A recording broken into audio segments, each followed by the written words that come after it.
Who is the best football player to never win a trophy? That's a harder question than it sounds, and it involves all sorts of players from all sorts of different eras. So, in no particular order, here is a list, and he left the sport with plenty of individual recognition, but without ever having lifted a major team trophy.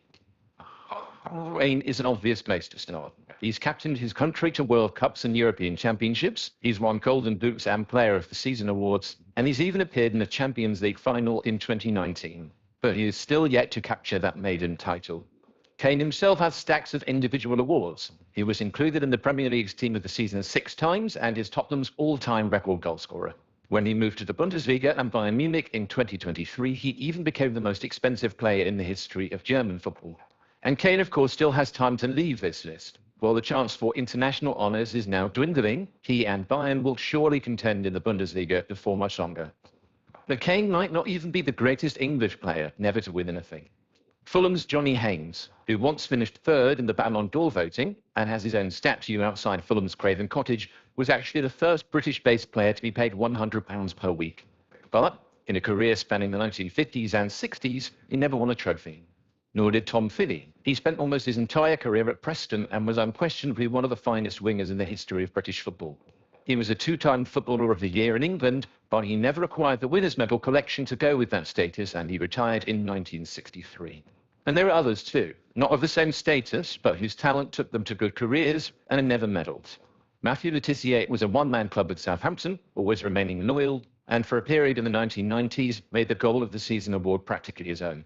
He never won anything, though, and nor did Stan Collymore, who was one of the most gifted players of his generation, playing for Liverpool, Aston Villa, and Nottingham Forest, among others.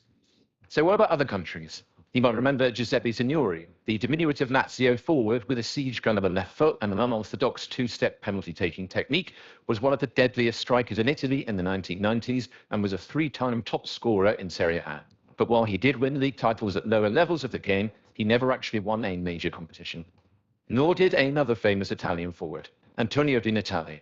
The closest he came was in 2012, when Italy reached the final of that year's European Championship. They were thumped by Spain, though, and Di Natale, who was actually Italian Footballer of the Year in 2010, never got over the line during a career spent mainly between Empoli and Udinese.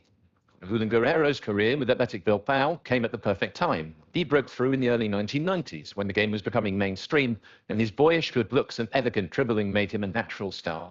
Right foot, left foot, from distance and from open play, and set pieces too. Guerrero could score all sorts of goals and do almost anything, except win trophies. He was a true one-club man, spending his entire career between 1992 and 2006 with Athletic Club.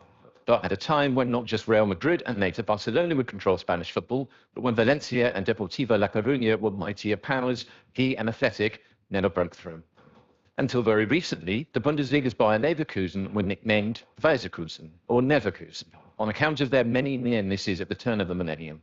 And while some of their players went on to win trophies elsewhere, like Michael Ballack and Lucio, the Brazilian defender, one who didn't was Yildiray Bastök. The Turkish attacking midfielder, Bastök was a sensational player, a playmaker and a schemer for a team that went to a Champions League final in 2002, were runners-up in the Bundesliga in 2000 and 2002, and beaten finalists in the DFB Pokal, the German Cup, in the same year. Bastök also played for Stuttgart, Hertha Berlin, and briefly Blackburn Rovers during his career, but never won a trophy of any kind. And finally, dispelling the urban myths and assumptions around international football. It's always assumed that Socrates, the legendary Brazilian midfielder, simply must have won a World Cup at some point. But that's not true. Socrates did win league titles in domestic Brazilian league football with Corinthians, but he never won a thing with Brazil. His 60 caps were won after the great 1970s era and before the team's resurgence in the 1990s. He never played in a World Cup final, and the closest he came to an international trophy was a 3-1 defeat to Uruguay in the final of the 1983 Copa America. Socrates was included in World Soccer's list of the 100 greatest players in history and was South America's Footballer of the Year in 1983, but he was never a continental or world champion. And nor was Johan Cruyff, who won everything there was to win in club football and captured league titles in the Netherlands and Spain, but was never able to lead the Dutch to glory. Juan Ramon Riquelme and Argentina never made it to the winners' podium, nor did Raúl in Spain. And perhaps unbelievably, given the length of his career, nor did Paolo Maldini in Italy. He played for his country for 14 years, he won 126 caps, but he lost the 1994 World Cup final on penalties and the 2000 Euros final to David Trezeguet's golden goal.